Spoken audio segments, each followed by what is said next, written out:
देखिए, ये कहना चाहूँगी कि आज हम बहुत पीछे जा रहे हैं, हमारा हिंदुत्व बहुत पीछे जा रहा है। तो हम राज ठाकरे साहब जी के पास इसलिए आए हैं, एक मजबूत हिंदू राष्ट्र की आवाज़ पूरे देश में गूंजे।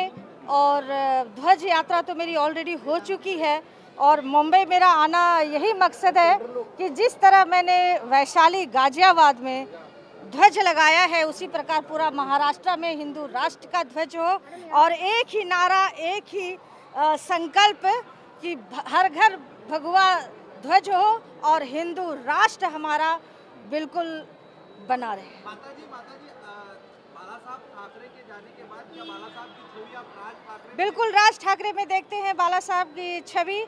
और मुझे पूर्ण विश्वास है कि वो बाला साहब की तरह ही उनके बोलते हैं ना, पथ पे चलेंगे, उनका संकल्प को पूरा करेंगे। इसलिए मेरा आने का यहाँ मकसद है कि उनमें मुझे बाला साहब ठाकरे की छवि दिखती है। मैं बाला साहब से 95 में मिली थी और आज मैं राज ठाकरे से भी जाके मिलूंगी और यही हम संकल्प लेंगे कि हम लोग घर घर जो है भगवा ध्वज लगाना है और हिंदू राष्ट्र बनाना है। लेकिन बाजी, आप बाला साहब के जो पुत्र है उद्धव ठाकरे, जो महाराष्ट्र के सीएम के लिए, देखिए, मैं उनके लिए कुछ कमेंट नहीं करना चाहूँगी क्योंकि उन्होंने अपने पिताजी का नाम डुबो दिया है और इसीलिए मैं उनके लिए कमेंट नहीं करना।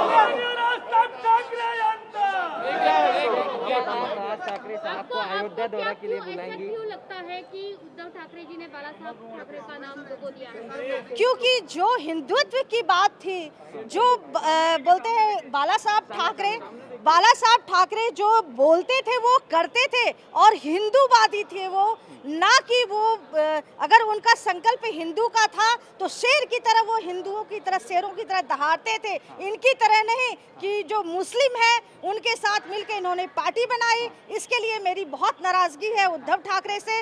और ये कांड हुआ यहाँ पे जो क्या बोलते हैं पाल घर का कांड हुआ, उसमें उन्होंने अपने आंख और कान दोनों बंद कर रुके थे। क्या आप कांग्रेस और एनसीपी के साथ उन्होंने सत्ता बनाई है इसलिए नाराज है?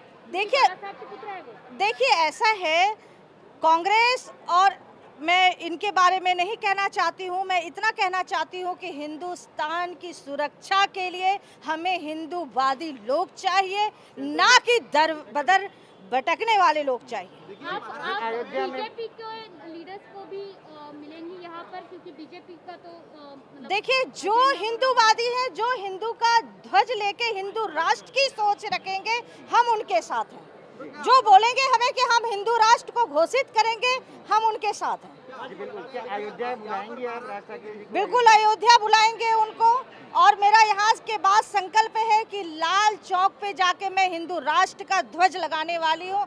महाराष्ट्र का प्रोग्राम खत्म होगा और मैं सीधा जाऊंगी कश्मीर और लाल चौक पे हिंदू राष्ट्र का ध्वज लगाऊंगी। माता जी, एक दूसरी बात, महाराष्ट्र में और पूरे देश में चुनाव होने जा रहे हैं। बात करें महाराष्ट्र की, एक हिंदू लोगों को इकट्ठा करने के लिए क्या आपको लगता है आप राज ठाकरे से बात करोगी?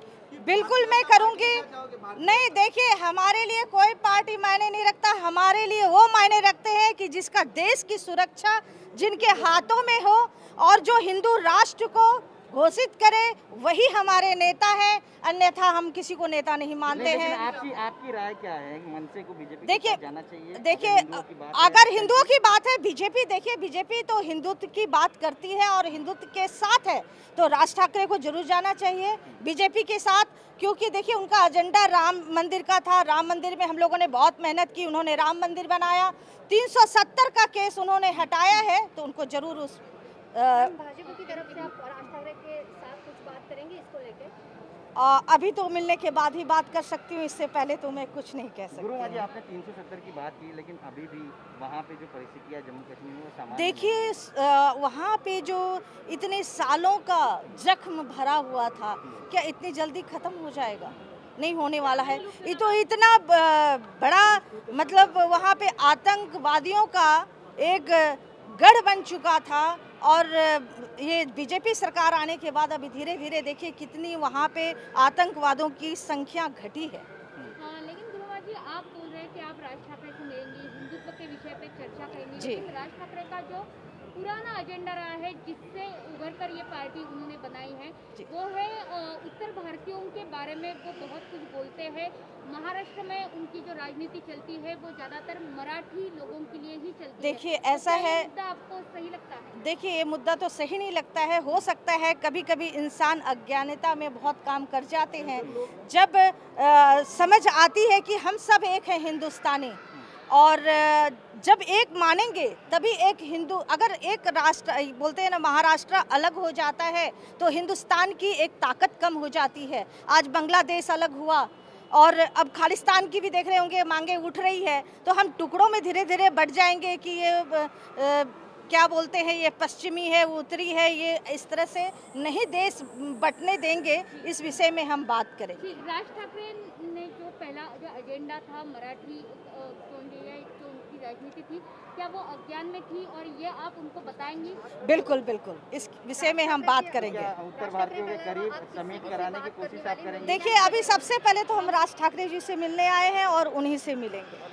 राज ठाकरे जी से आप बात करके जो उत्तर भारतीयों के बारे में उनका जो उनके मन में जो धारणा बन गई होगी उसको हम क्लियर करेंगे, और वो समझदार व्यक्ति हैं, शायद इस बात को समझेंगे। अच्छा, अगर वो समझते हैं तो अयोध्या में उनका स्वागत कैसे किया जाए? बिल्कुल भव्य तरीके से पूरे संत समाज हमारे उनके बोलते हैं स्वागत में खड़ी रहेगी। जो साधु संत है वो क्या सोचते हैं राज ठाकरे जी के बारे में? देखिए बोलते हैं ना, जब इंसान के मन में विचार का परिवर्तन आता है, एक सूरज जल्द अस्त होता है और जब उजागर आता है, तो जब सामने तो लोग सब उसका स्वागत करते हैं। देर ही सही लेकिन दुरुस्त है।